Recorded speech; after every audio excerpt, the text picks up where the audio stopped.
今ピノのここにあるのは寂しいっていう気持ちなんだよ。寂しい。 Ergo Proxy is a series that thrives on ambiguity, offering a labyrinth of philosophical questions, dystopian landscapes, and enigmatic characters. Its ending, much like the show itself, is a puzzle wrapped in existential musings and poetic imagery. As the final moments unfold, revelations surface, but do they bring clarity, or do they deepen the mystery? Does Ergo Proxy's conclusion deliver a satisfying resolution, or does it leave you questioning everything you thought you understood?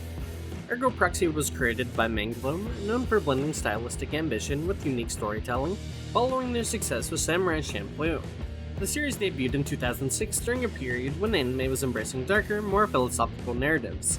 With its heavy existential themes, dystopian setting, and intricate art design, Ergo Proxy was designed to challenge viewers standing apart from more mainstream fare of the time. The story unfolds in a post-apocalyptic future where humanity survives in domed cities, isolated from the toxic wastelands outside. In Ramdao, one such city, a seemingly utopian society is maintained through strict governance and the use of auto-raves, android assistants programmed to serve humans. However, this fragile order begins to crumble when the Cogito virus infects the auto-raves, granting them self-awareness and turning them into unpredictable, dangerous entities. Riel Mayer, a sharp-witted investigator, is assigned to uncover the truth behind the virus. Her investigation leads her to cross paths with Vincent Law, an immigrant from the outskirts of Ramdao, whose connection to a mysterious godlike being called the Proxy begins to unravel the secrets of their world. Joined by Pino, an infected auto-rave who exhibits childlike curiosity, Riel and Vincent embark on a journey that challenges their understanding of identity, humanity, and how artificial their lives really are. While the series begins with a dystopian mystery, it evolves into an existential exploration of its characters, delving into questions of free will, self-discovery, and the nature of truth itself. Ergo Proxy chooses to balance its philosophical depth with a haunting, atmospheric presentation. The series was directed by Shuko Morose, who brought his signature dark and stylish sensibilities to the project. Dai Sato penned the script, infusing the story with philosophical depth and thematic complexity. The character designs were created by Naoyuki Onda, whose striking realistic art added to the show's moody dystopian aesthetics. The voice cast further elevated the series, with Rie Saito bringing a sharp, commanding edge to Riel Mayer, and Koji Yusa delivering a nuanced performance as Vincent Law, portraying his transformation from a timid outcast to a figure of immense power. Akiko Yajima provided the voice for Pino, imbuing the character with a haunting mix of innocence and eerie detachment. The series also boasted an international touch with Radiohead's Paranoid Android, chosen as the ending theme for its original Japanese broadcast, aligning with the show's themes of existential angst and fractured humanity. The atmospheric score, composed by Yoshihiro Ike, seamlessly blended orchestral and electronic elements, further immersing viewers in the desolate yet beautiful world of Ergo Proxy. The team's focus on creating a cerebral, visually arresting experience resulted in a series that stood apart from its contemporaries, earning a dedicated cult following for its bold, genre-defying storytelling. Upon its release, Ergo Proxy received a mixed reception from audiences and critics. While many praised its ambitious themes, striking visuals, and atmospheric storytelling, others found its dense philosophical undertones and slow pacing challenging to engage with. As someone who resonates with existentialist themes, Ergo Proxy hits me in a way that feels both familiar and thought-provoking. Parts that might come off as pretentious to some, I just take as part of the fun. I really appreciate the show's use of existentialism, its exploration of identity, and the way it pulls from some of the best literary and philosophical sources. The dark, moody aesthetic complements the themes perfectly, creating a world that feels as bleak as it is beautiful. Ergo Proxy became one of my favorite series of all time. I'd recommend reading the Gray Spectrum Annual Companion Guide if you decide to watch it. For the rest of the video and my review, there will be spoilers, so if you haven't seen it, go watch and come back. Riel Mayer, a top investigator in Ramdao, was tasked with uncovering the truth behind a series of mysterious murders involving infected autoreivs, robots that have gained self-awareness due to the Cogito virus.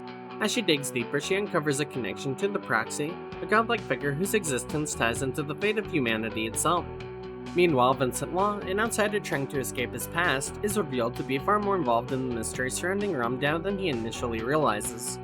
As Riel and Vincent's paths intertwine, the series takes us on a journey that reveals the true nature of Ramdao and the horrifying truth behind the Proxies. Tension builds as Vincent's connection to the Proxy becomes more clear, and Riel's quest for answers forces her to confront her own self. In parallel, Pino, an auto-rave infected with the Cogito virus, provides a contrasting innocence, questioning the nature of what it means to be human. From the first tense moments of Riel's investigation to the shocking revelations about Vincent's past, Ergo Proxy builds a complex narrative that pushes its characters to confront not only the decaying world around them, but also their own existence. The stakes grow higher with every new truth uncovered, culminating in a final confrontation where the true nature of the proxies is revealed, leaving viewers to grapple with the question of humanity's place in a world of artificial creation. The series balances deep philosophical questions with haunting visuals and character-driven drama, making it a memorable and thought-provoking experience. One of my favorite scenes is the initial confrontation. The apartment scene with Riel and Ergo Proxy serves as a pivotal moment in the series, blending elements of psychological tension with existential crisis. When Riel confronts the truth about her own identity and her role in the world, this scene highlights her eternal struggle with the faceless, controlling system that governs her life.